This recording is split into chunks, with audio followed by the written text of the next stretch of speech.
ଖ୍ରୀଷ୍ଟର ପ୍ରିୟ ଭାଇ ଏବଂ ଭଉଣୀମାନଙ୍କୁ ପ୍ରଭୁ ଯୀଶୁଖ୍ରୀଷ୍ଟଙ୍କ ନାମରେ ମୋର ଆନ୍ତରିକ ନମସ୍କାର। ତେବେ ପ୍ରିୟ ବନ୍ଧୁଗଣ, ଆଜିର ଭିଡ଼ିଓରେ ମୁଁ ଆପଣମାନଙ୍କୁ ପୁରା ଗଲଗଥା ପାହାଡ଼କୁ ମୁଁ ଦେଖାଇବି ସମ୍ପୂର୍ଣ୍ଣ ଭାବରେ, ଯେଉଁ ଜାଗାରେ ଆମମାନଙ୍କର ତ୍ରାଣକର୍ତ୍ତା ପ୍ରଭୁ ଯୀଶୁଖ୍ରୀଷ୍ଟଙ୍କର କ୍ରୁଶାର୍ପିତ କାର୍ଯ୍ୟକ୍ରମ ହୋଇଥିଲା। ତାଙ୍କୁ କ୍ରୁଶରେ ଏଇଠି ଚଢ଼ା ଯାଇଥିଲା। ଗଲଗଥା ପାହାଡ଼ ଏବଂ ଆଖପାଖ ଅନେକ ଅଞ୍ଚଳ ମୁଁ ଦେଖାଇବି। ଆଉ ଆଜିର ଭିଡ଼ିଓଟା ଟିକେ ଅଲଗା ହେବା ପାଇଁ ଯାଉଅଛି। ତେବେ ଅଲଗା ବିଷୟ କ'ଣ? ଅଲଗା ବିଷୟ ଏହା ଯେ ଆଜିର ଭିଡ଼ିଓରେ ଆମେ ଗଲଗଥା ଅଞ୍ଚଳକୁ ଆମେ ତ ଦେଖିବା, ତା ସହିତ ଈଶ୍ୱରଙ୍କ ବାକ୍ୟକୁ ମଧ୍ୟ ଆମେ ଶ୍ରବଣ କରିବା। ଆଉ ପରମେଶ୍ୱରଙ୍କର କୃଷୀୟ ମୃତ୍ୟୁଭୋଗକୁ ନେଇକି ଯେଉଁଟା ଲେଖା ଅଛି ଯୋହନ ତାର 19 ପର୍ବର 30 ପଦ, ଆପଣ ଦେଖୁଥାନ୍ତୁ ଭିଡ଼ିଓ, ତା ସହିତ ଈଶ୍ୱରଙ୍କ ବାକ୍ୟ ମଧ୍ୟ ଶୁଣୁଥାନ୍ତୁ। ସେଥିରେ ଯୀଶୁ ସେଇ ଅମଳ ରସ ପାନ କରି କହିଲେ, ସମାପ୍ତ ହେଲା। ଆଉ ସେ ମସ୍ତକ ଅବନତ କରି ପ୍ରାଣ ତ୍ୟାଗ କଲେ। ତେବେ ଏଠାରେ ଯେଉଁ ଲେଖା ଅଛି ସମାପ୍ତ ହେଲା, ୟାକୁ ନେଇକି ଆଜିର ଭିଡ଼ିଓରେ ଆମେମାନେ ଆଲୋଚନା କରିବା ଯେ ପ୍ରଭୁ ଯୀଶୁ କ'ଣ ସମାପ୍ତ କଲେ କ୍ରୁଶ ଉପରେ। ଯୋର 19:30 ସମାପ୍ତ ହେଲା। ତେବେ ପ୍ରଭୁ ଯୀଶୁ କ୍ରୁଶ ଉପରେ କ'ଣ ସମାପ୍ତ କଲେ? ପ୍ରଥମ ବିଷୟ ହେଉଛି ବଳିଦାନର ପ୍ରଥାକୁ ସମାପ୍ତ କଲେ। ଏଭଳି ତାର 10 ପର୍ବର ତାର 3-4, 11-14, ଏଫେସୀୟ 1 ପର୍ବର 7 ପଦ, ରୋମିଓ 6 ପର୍ବ 14 ପଦ। ଏଠି ଲେଖାଯାଏ ପ୍ରଭୁ ଯୀଶୁଖ୍ରୀଷ୍ଟ ବଳିଦାନର ପ୍ରଥାକୁ ସମାପ୍ତ କଲେ। ପୁରାତନ ନିୟମରେ ଅନେକ ପ୍ରକାର ପ୍ରଥା ରହିଅଛି, ଯେଉଁଠାରେ 4 ପ୍ରକାର ବଳିଦାନ ରହିଅଛି। ଯଦି ଜଣେ ମନୁଷ୍ୟ ଗୋଟିଏ ପାପ କରେ, ଗୋଟିଏ ପାପ ନିମନ୍ତେ ଗୋଟିଏ ବଳି, 2ଟି ପାପ ନିମନ୍ତେ 2ଟି ବଳି, ସେ ତା ଜୀବନରେ ଯେତେ ପାପ କରିବ ସେତୋଟି ବଳିଦାନ କରିବାକୁ ବାଧ୍ୟ, ହେଲେ ଯାଇ ପାପ କ୍ଷମା ହେଉଥିଲା। କିନ୍ତୁ ଏମିତି ଗୋଟିଏ ଦିନ ଆସିଲା ଯେତେବେଳେ ମନୁଷ୍ୟ ଆଉ ବଳିଦାନ ଦେଇପାରିଲା ନାହିଁ। ଆଉ ସେତେବେଳେ ପରମେଶ୍ୱର ଯେଉଁ ପୂର୍ବରୁ ଯୋଜନା କରିଥିଲେ ଯେ ପ୍ରଭୁ ଯୀଶୁ ଏହି ଜଗତକୁ ଆସିବେ, ସାରା ମାନବ ଜାତିର ଉଦ୍ଧାର ନିମନ୍ତେ ସେ କ୍ରୁଶ ଉପରେ ନିଜର ଜୀବନ ଦେବେ, ନିଜେ ବଳିଦାନ ହେବେ।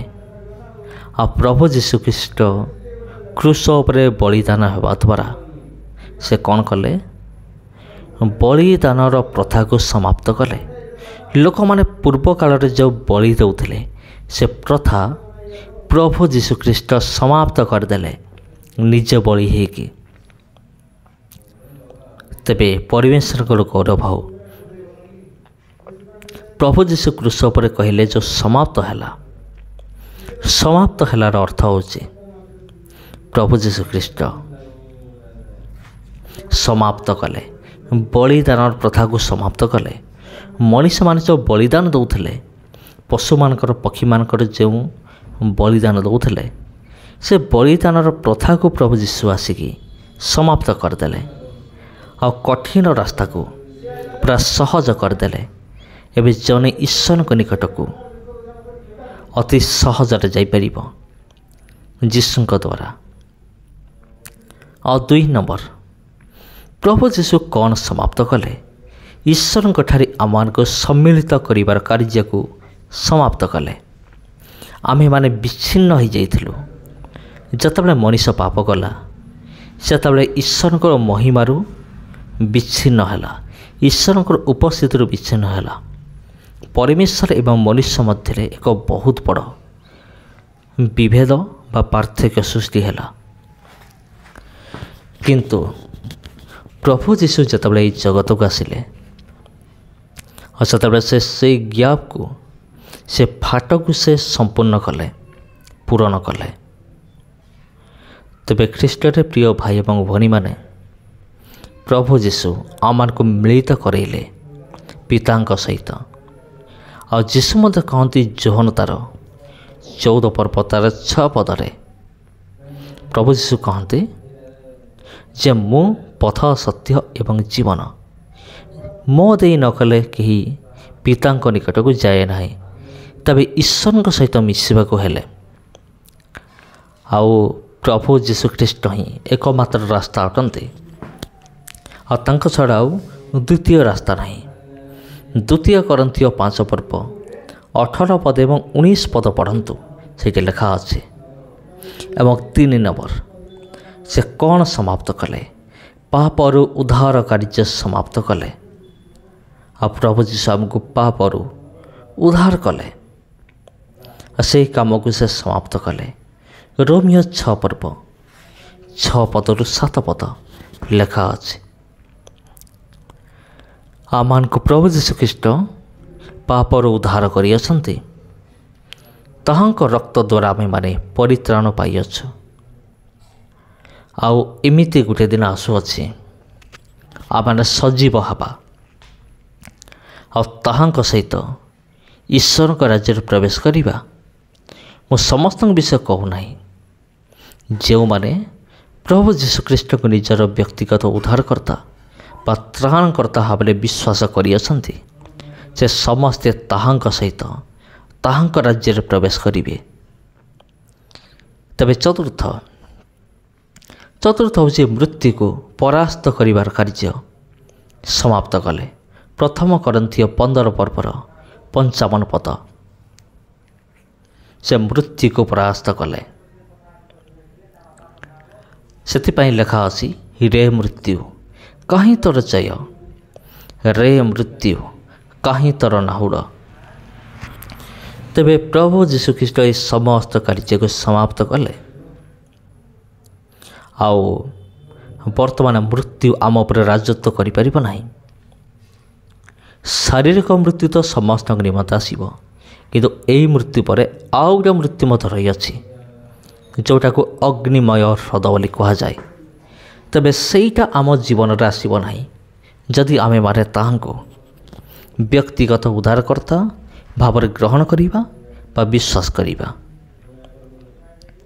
ତେବେ ପଞ୍ଚମ, ନୂତନ ଜୀବନ ପ୍ରଦାନ କରିବା କାର୍ଯ୍ୟକୁ ସମାପ୍ତ କରିଅଛନ୍ତି। ଗାଲାତୀୟ 2:20 ପ୍ରଭୁ ଯୀଶୁ କ୍ରୁଶ ଉପରେ ମୃତ୍ୟୁଭୋଗ କରିବା ଦ୍ୱାରା ସେ କ'ଣ କଲେ? ସେ ନୂତନ ଜୀବନ ପ୍ରଦାନ କଲେ। ଆମମାନଙ୍କ ଜୀବନକୁ ନୂଆ କରିଦେଲେ। ପୁରାତନ ସ୍ୱଭାବ ତାହାଙ୍କ ସହିତ କ୍ରୁଶରେ ହତ ହୋଇଅଛି। ଆଉ ବର୍ତ୍ତମାନ ଆମେମାନେ ଏକ ନୂତନ ଜୀବନ ଆମେମାନେ ପାଇଅଛୁ, ଯେଉଁ ଜୀବନର କେବେ ବିଶ୍ୱାସ ନାହିଁ। ଆଉ ଏହି ଜୀବନ ସ୍ୱର୍ଗକୁ ଅପେକ୍ଷା କରିଅଛି, ଯେତେବେଳେ ପ୍ରଭୁ ଯୀଶୁଖ୍ରୀଷ୍ଟ ଆଉ ଥରେ ଦ୍ୱିତୀୟ ଆଗମନ କରିବେ। ସେତେବେଳେ ଆମେମାନେ ସମସ୍ତେ ତାଙ୍କ ସହିତ ତାହାଙ୍କ ରାଜ୍ୟରେ ପ୍ରବେଶ କରିବା। ତେବେ ପ୍ରିୟ ବନ୍ଧୁଗଣ, 6 ନମ୍ବର, ପାପ କ୍ଷମାର କାର୍ଯ୍ୟ ସମାପ୍ତ କରିଅଛନ୍ତି।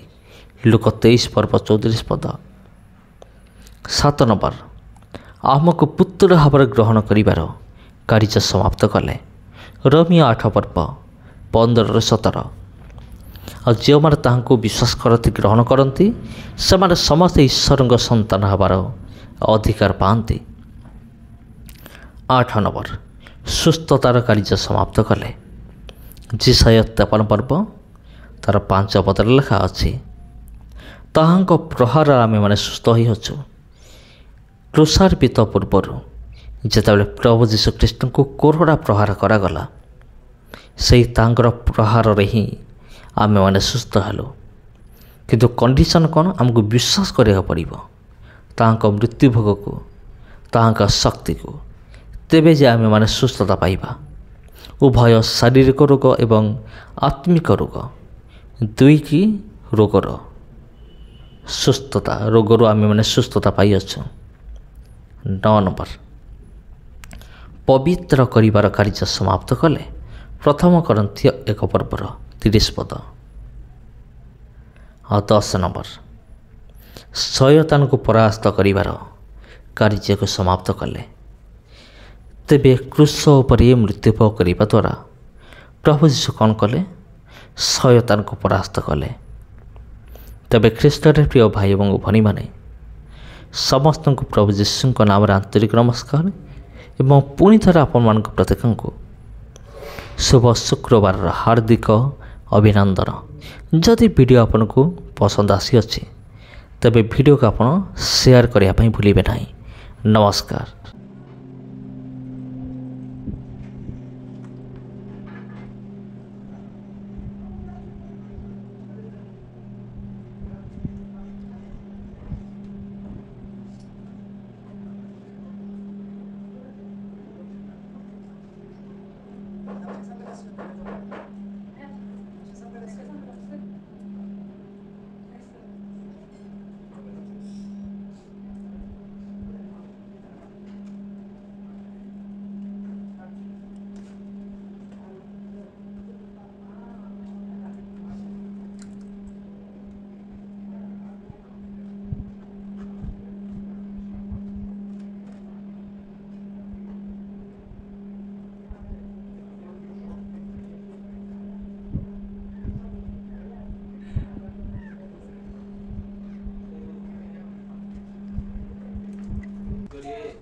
잡힐까봐 여기서 이제 미스베라고 하는 고압지교에 부모님들 보내요.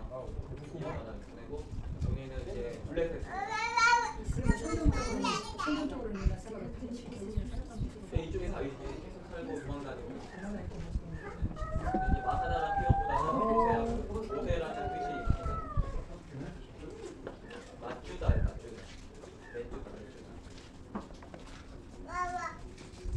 이게 위에 보면 이런 게 여러 개 있거든요. 이거는 독채예요. 연결이 하나 그래서 천에 여기 뱀길밖에 없었는데 여기 이제 로마 군인들이 이런 느낌으로 뱀길로 이렇게 올라오면 돌 굴리면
애들한테 드론 좀 맡겨봐요.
이래서 비싸요. 길을 봐봐요. 길이 얼마나 이렇게 약간씩 돌아오긴 했는데.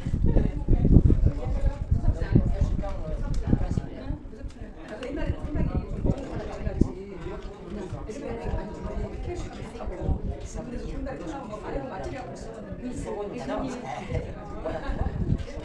때도 산이 그냥 조금 있어서 One over the tower. One over the tower. One over the flag. 내려가시는 분 올라올 때 내려가시는 분 Follow the sun.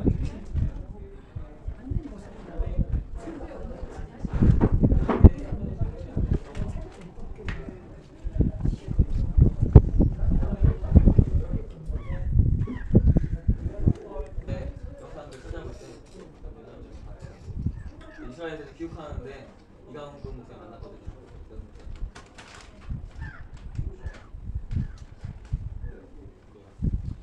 목사님 그랬더니 목사님 목사라고 부르지 말라고 가이드라고도 보지 마라 그랬대. 추방 당한다고 가이드 자격증이 없는 거예요. 가이드라고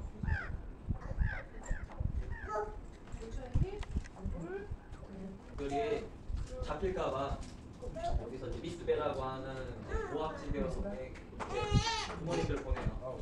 이년마다 보내고 여기는 이제 블랙패스.